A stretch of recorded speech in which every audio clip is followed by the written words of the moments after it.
Ramdam ni Asunta ang pagkaalog ng ulo kahit may suot pa siyang helmet. Pilit na nilabanan ng kadilimang bumabalot sa kamalayan niya.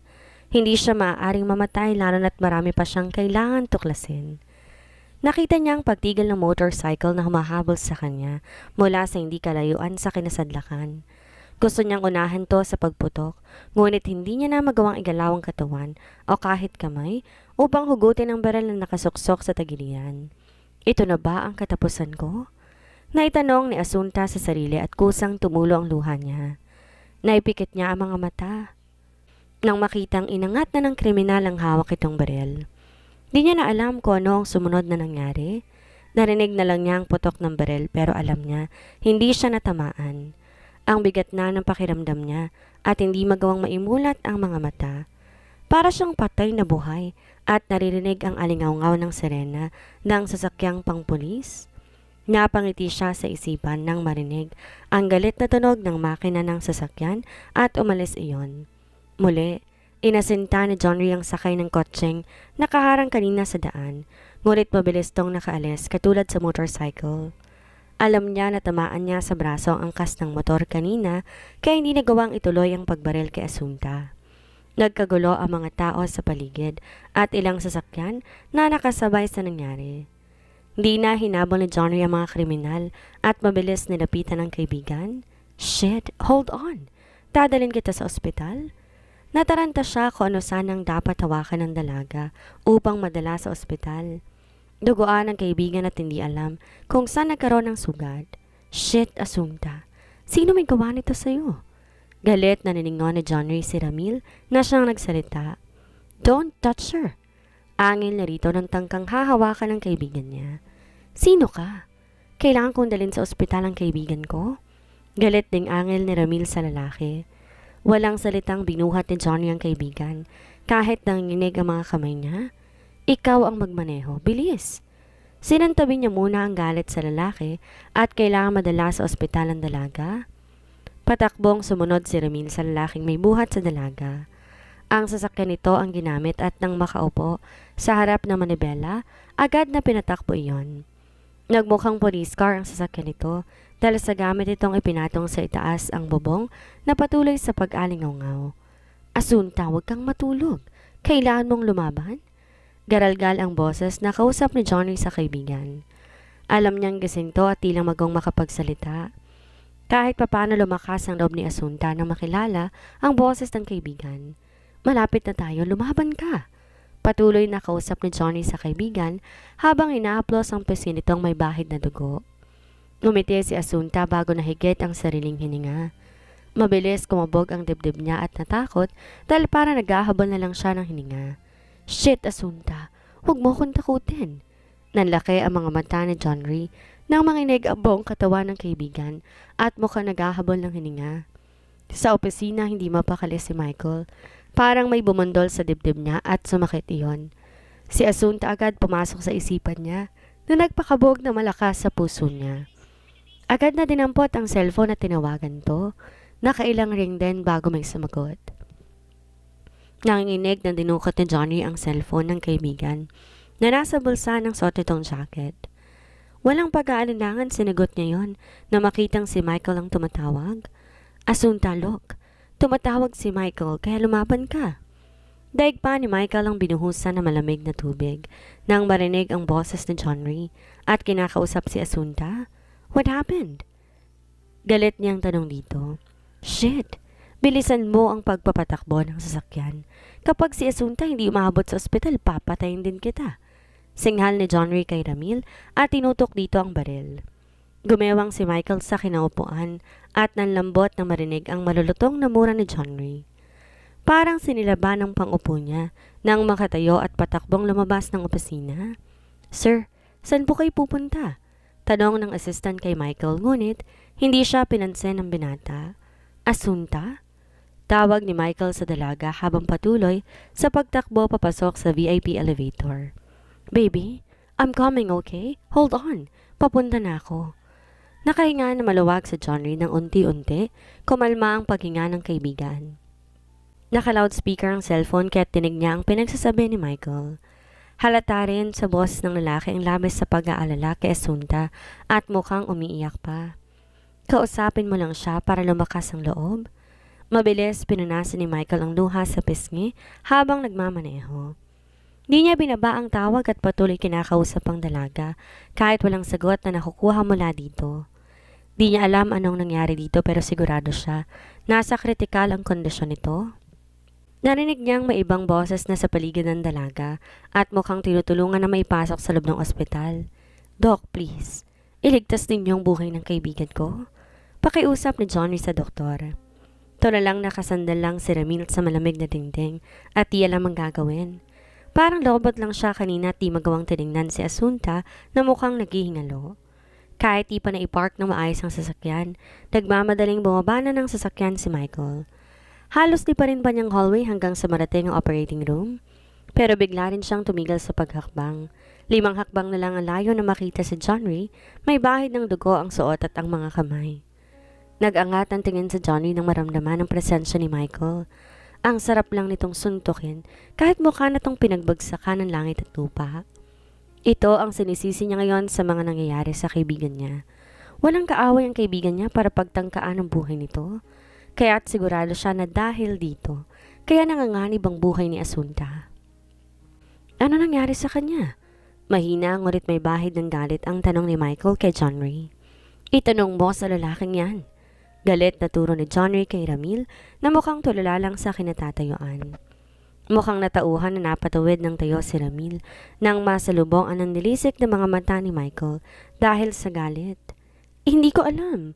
Nagbabiyahe lang kami patungo sa restaurant nang biglang may sumulpot na motorcycle at binaril siya. Binaril? Parang nabinging pag-uulit ni Michael sa sinabi ni Ramil. Parang lasing na naglakad siya papalapit kay Ramil upang malinaw na marinig ang paliwanag nito. Oo't hindi ko nakita ang mukha nila dahil naka-helmet and then may humarang ding kotse at doon na sumalpok si Asunta. Nangihinang paliwanag ni Ramil. Mabilis inalalayan ni Johnny si Michael at nabuway ito sa kinatatayuan. Tinabig ni Michael ang kamay ni John Ray at galit na hinarap ito. Bakit hinayaan mo siyang lumakas mag-isa? Nagpantig-antenga ni John Ray at sa kanya pa ibinunton ni Michael ang sisi. Oo nga't hinabilin nito sa kanya ang dalaga pero hindi niya hawak ang isip ng kaibigan. Kung hindi pa siya sumunod dito, tiyak tatapusin ng kriminal ang buhay nito sa daan. Napaling na lang sa kaliwa ang ulo ni Michael nang bigyan siya ng isang suntok sa panga ni John Ray. Nalasahan pa niyang dugo galing din sa gilid ng labi niya. Gago ka pala eh. Lahat ginagawa ko para kay Asunta, ikaw, anong naidudulot mong mabuti sa buhay niya? Sumbat ni John Ray sa lalaki habang dinuduro ito. Galit na gumante ng suntok si Michael kay John Ray, ngunit nakailag ito.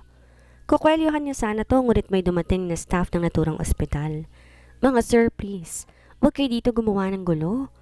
Tumulong na rin si Ramil sa pag-awat sa dalawa na patuloy na gustong maabot ang isa't isa upang manakit. Galit na sinuntok na John Ray si Ramil nang hawakan siya nito. Di pa siya nakontento at kinwelyuhan ito. Isa ka sa salarin kung bakit nag-aagaw buhay ngayon ng kaibigan ko. Ipagdasal mong mailigtas ang buhay niya dahil kung hindi ano? Galit na tinulak ni Ramil si John Ray. Tumawag na ng security guard ang nurse at di malaman kung sinong dapat awatin sa 3 lalaki. Kapag hindi po kayo titigil, palalabasin kayong lahat dito sa ospital. Malalim na tingin ang pinukol ni John Ray kay Ramil bago dumestan siya dito.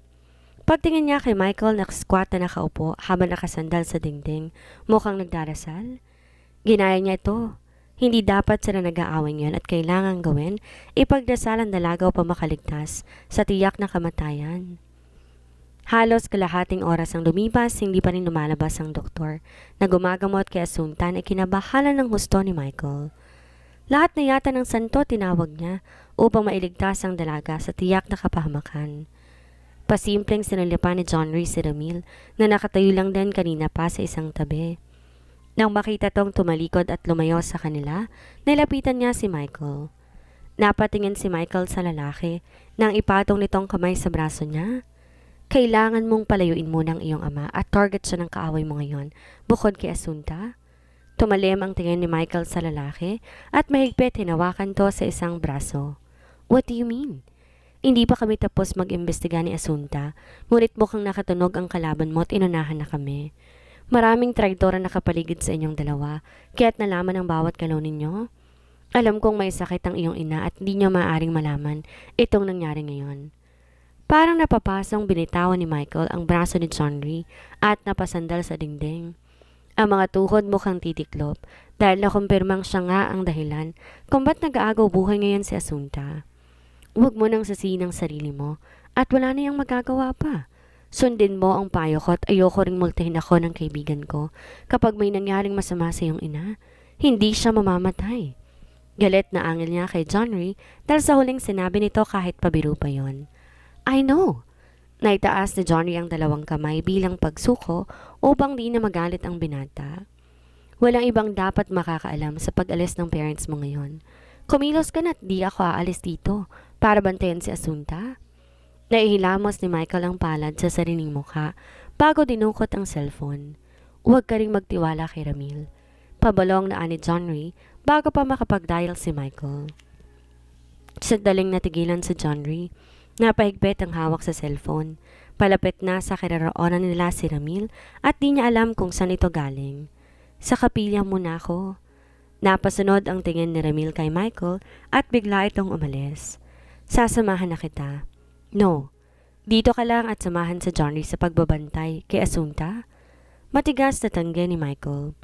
Walang nagawa si Ramil kundi ang manatili sa kinatatayuan kasama si Johnny.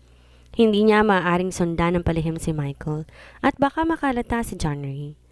Alam niyang wala rin tong tiwala sa kanya ngayon at di niya maaaring dagdagan pa ang di magandang tingin nito sa kanya. Nang masigurong walang ibang makakarinig sa kanya, ay mabilis tinawakan ni Michael sa Jerome. Nasaan ka? Nandito ako sa bahay niyo at nagmamatsyag. May problema ba? Tanong ni Jerome habang nakasandal sa kinaupuan sa loob ng sariling kotse. Nasaan ang taong pinababantay ko kay Asunta? Umalis si Jerome sa pagkakasandal sa upuan. Tumingin sa paligid na para bang doon makikita ang taong hinahanap ni Michael. Nagpunta siya sa kumpanya ninyo dahil ang sabi mo, pwede nang iwan si Asunta at nariyan naman si Johnny na kaibigan niya. Napamura si Michael sa isipan at kasalanan na naman niya. Naging kampante siya kahit nangyayari ang lahat ng to. May nangyari ba kay Asunta? Kabadong tanong ni Jerome dahil naging responsibility niya rin ang dalaga. Yes, kritikal ang kondisyon niya ngayon at hindi dapat malaman ni Mommy. Tatawagan ko si Daddy ngayon at kailangan nilang lumayo. Muna, sa iyo ko na ipapaubay ang kaligtasan nila. Tumango si Jerome kahit hindi siya nakikita ng kausap, habang nililibot ang tingin sa paligid. Nang wala ng kausap, bumaba siya ng sasakyan. Sunod na tinawagan ni Michael ang ama. Dad, katabi mo ba si Mommy? Nandito ako sa loob ng library. May problema ba? Dad, listen to me. Kailangan mo munang lumayo kasama si Mommy. Ngayon din. Nangunot ang noo ni Marvin at ramdam niya ang labis na pag-aalala ng anak. May nangyari bang di maganda? Yes, Dad. Ang kahapong insidente, ikaw talagang target at sinasuntang nakasunod na humahabol sa'yo. Napamura si Marvin dahil sa narinig. Nasaan si Asunta? Okay lang ba siya? Nag-aalala pa rin siya para sa dalaga. Not good, Dad. Kanina may tumambang sa kanya at narito kami ngayon sa ospital. Marahas na napatayo si Marvin pero agad ding bumalik sa kinaupuan at parang nanghina siya sa narinig. Dad, hindi maaaring malaman ni Mommy ang tungkol dito. Baka di kayanin ang puso niya. May tao nagbabantay dyan sa labas ngayon at siya maghahatid sa inyo sa airport. Muling napatayo si Marvin at nag-aalala. Hinanap ang asawa. Kinakabahan siyang baka mabalitaan nito ang nangyari kay Asunta. Na makita si Mikay agad itong inutusan. Pasuyo sa katulong, iimpake importanteng gamit namin mag-asawa. Aalis kayo ng bansa? Nagtatakang tanong ni Mikay dahil biglaan at bakas din sa mukha ni Marvin ang labis na Yes, biglaan lang at kailangan kong isamang asawa ko sa pag-alis. Kahit walang naiintindihan, sinunod ni Mikay ang utos ng kaibigan. Tumulong rin siya sa katulong at mukhang urgent talaga ang pag-alis ni Marvin. Nasa hardin ng kaibigan niya at doon pinuntahan ng asawa nito. Napabuga ng hangin sa bibig si Marvin bago humakbang papalapit sa asawa. Umiti siya nang humarap ito sa kanya. Are you done? Malambing na tanong ni Daniela sa asawa at alam niyang may tinapos itong trabaho kanina. Nakangiting umiling si Marvin, niyakap ang asawa. Honey, kailangan kong umalis pero hindi kita maiwan, kaya isasama na lang kita. Nakangiting gumanti siya ng yakap sa asawa at tumingala. Mukhang malaki ang problema ng asawa sa trabaho nito dahil mukhang hindi relax ang aura ng mukha. Huwag mo akong alalahanin, narito naman si Mikay at Asunta. Pilit nang ngumiti si Marvin at hinawi ang ilang hibla na nakatabing sa noo ng asawa. No, hindi naging maganda ang kalusugan mo nitong linggo, kaya ayokong iwan ka. Napalabi si Daniela at seryoso ang asawa. Ayaw naman niyang siya ang dahilan kung bakit hindi maresolba ng asawa ang problema sa kumpanya. Pinaayos ko ng gamit mo sa maleta. Konti lang na gamit ang dadalhin natin. Napatikwas ang kinin ni Daniela at nang aarok ang tingin sa asawa. Ngayon na ba tayo aalis? Yes, honey. Sorry pero biglaan at hindi pwedeng pagpabukas. Napabuntong hininga sa Daniela at tumango na lang sa asawa. Thank you, honey. Let's go? Inalalayan niya ang asawa na maglakad. Wait, tatawagan ko lang si Asunta? No. Nagtatakang tumingin si Daniel sa asawa at pinipigilan siyang tawagan si Asunta. I mean, hindi na kailangan, honey. Magkasama sila ngayon ng anak mo. Lalong nangunot ang noon ni Daniela at hindi naniniwala sa asawa. Denial pa rin niya ang numero ng dalaga. Sandali lamang to't baka hanapin ako ng batang yun. Napahinga na malalim si Marvin at hindi na napigilan pa ang asawa. Nag-aalala siya at baka kung sino may hawak ng cellphone ni Asunta ngayon. Napatingin sa John Lee sa hawak na cellphone nang tumunog iyon. Kamuntik niyang makalimutan nasa kanyang cellphone ni Asunta.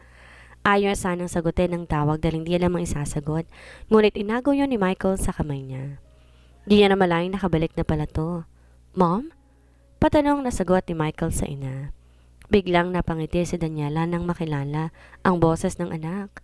Oh, totoo pala ang sinabi ng iyong ama na magkasama kayo ngayon ni Asunta? Naglakad muna si Michael palayo kina Johnny at Ramil dahil hindi maaaring marinig ng huli ang pag-uusap niya sa ina. Yes mom.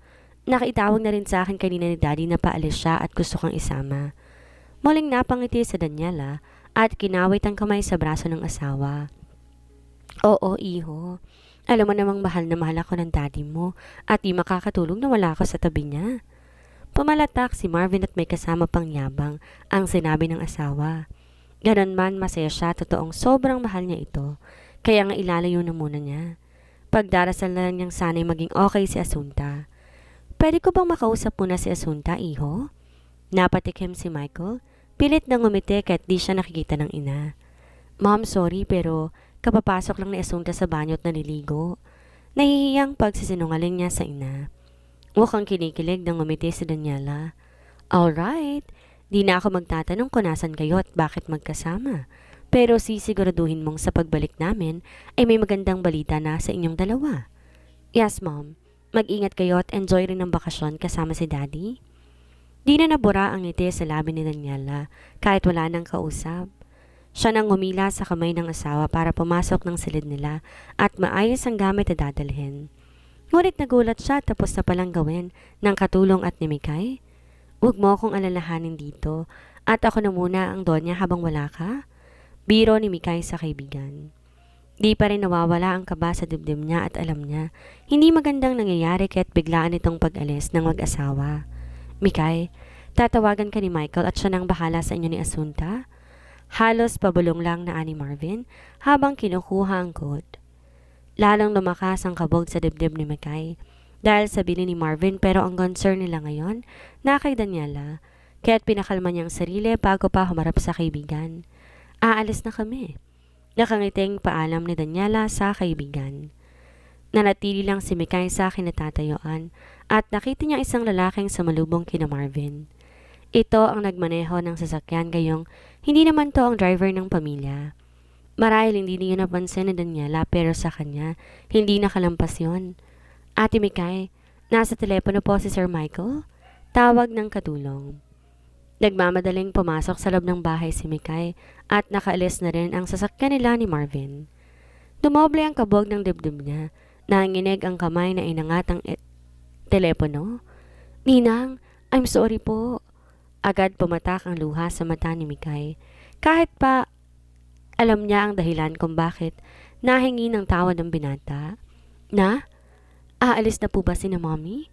Tanong muli ni Michael. Yes, ano nangyayari? Ninang, narito po kami ngayon sa ospital. Nariyan po ang driver at siya magdadala sa'yo dito. Nabitawan ni Mikay ang telepono. Nangihinang napahawak sa kantuhan ng maliit na mesa kung saan nakapatong ang telepono. Di niya magawang magtanong sa binata at sobra siyang natatakot para sa anak niya.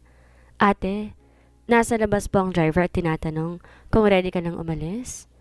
Mabilis pinunasan ni Mikay ang luha sa mga mata bago humarap sa katulong. Salamat. Kapag tumawag dito si Daniela, sasabihin mo, ayos ng lahat dito, okay? Naguguluhan man tumangulang katulong, sabihin ni Mikay. Muli, nailamos ni Michael ang palad sa mukha at bago humakpang pabalik sa harap ng operating room. Hindi pa rin. Lumalabas ang doktor na kinababahala niya ng husto. Pasimpleng umalis muli si Ramil sa pwesto nang tumunog ang cellphone. Saka lang niya sinagot ang tawag ng Ginoo nang makalayo kina Michael. Ano nang balita dyan? Hindi pa po lumalabas ang doktor na siyang nag-aasikaso kay Asunta? Wala pa rin bang ibang pamilyang dumating dyan? Wala po. Nakita ko kaninang may kausap sa cellphone si Michael pero di ko alam sinong kausap. May pinadala ko reporters dyan at kailangan mapabalita sa publiko ang nangyari sa babaeng yan. Magandang opportunity tong mag-damage ng husto ang pamilya niya. Kapag nabalitaan ng kanyang ina ang nangyari sa babaeng yan, tiyak aatakin sa puso yon. Umisi ang Ginoo at magandang naisip ni Amanda. Di na sumagot si Ramil at may nakaitang paparating. Akala niya mga reporters na pero hindi pala. Mukhang naging alerto na sina Johnny at walang pinahintulutan na makalapit na tagalabas. Nakita niyang reporters na paparating, ngunit hinarang ng tauhan ni Michael. Ramil, kailangan ng testament mo sa presinto kaya't sumama ka muna kina Hepe. Galit na nilingon ni Ramil si Johnny na siyang nagsalita. Bakit ako lang? Hindi ba't isa ka rin sa naroon sa aksidente? Susunod ako.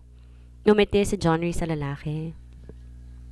Ito ang naisip niyang gawin upang mapaalis ito roon dahil mukhang walang balak na umalis.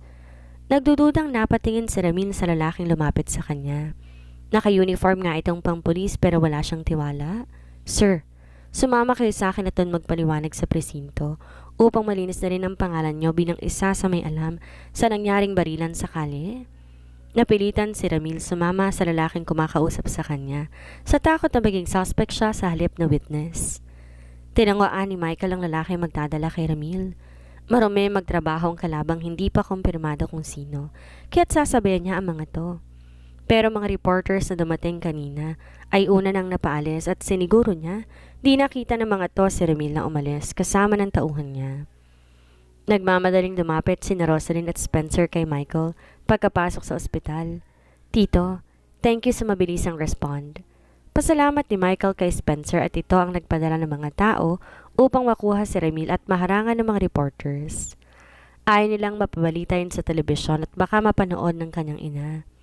Totoo bang may nagtatangka talaga sa buhay ninyong mag-ama? Nababahalang tanong ni Rosalyn sa anak ng pinsan. Napabuntong hininga si Michael bago tumango.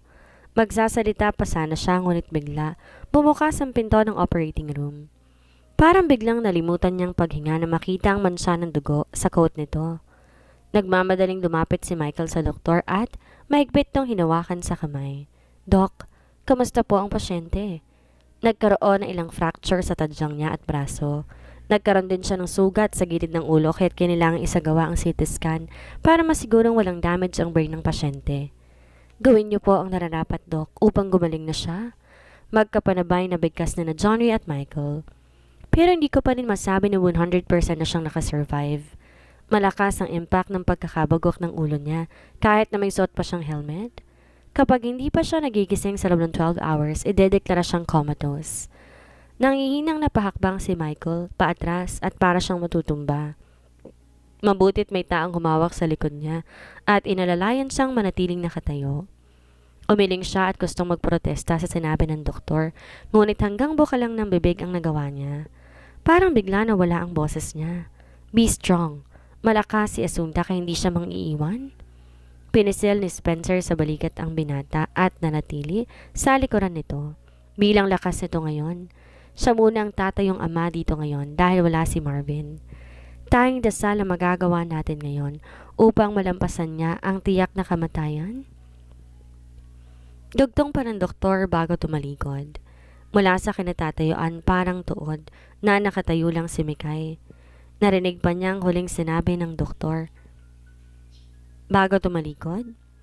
Mula sa kinatatayuan, parang nananaginip lamang siya. Okay lang naman ang anak niya nung huli nilang kita. Pero bakit ngayon kailangan magdasal upang malagpasan ang kamatayan? Mabilis na nilapitan ni Roslyn si Mikay nang makita ito. Bilang isang ina, alam niya kung anong nararamdaman nito ngayon. Alam niya kung gaano kasakit para sa isang ina ang makita ang anak na may sakit, lalo na't nasa bingit ng kamatayan ng buhay. Ano ang nangyari sa anak ko? Bakit siya nasa operating room? Umiiyak na tanong ni Mikay, habang ang nagingit-ngit na kamay nakaturo kung saan pumasok ang doktor. Mabilis nilapitan ni Michael ang ginang at niyakap ito. Ninang, I'm sorry. Kasalanan ko kung bakit siya narito ngayon. Napahagulhol ng iyak si Mikay at walang lakas. Unti-unting lumambot ang mga tuhod. Kung di siya yakap ng binata, tiyak lugmok na siya sa sahig. Pakiramdam niya'y nawalan siya ng ulirat at di kain tagapin ang nangyari sa anak. Ang anak ko! Ang nag-iisa kong anak! Napaiyak na rin si Rosalyn habang hinahaplo sa likod si Mikay. Hinayaan nila tong sumigaw upang makahinga.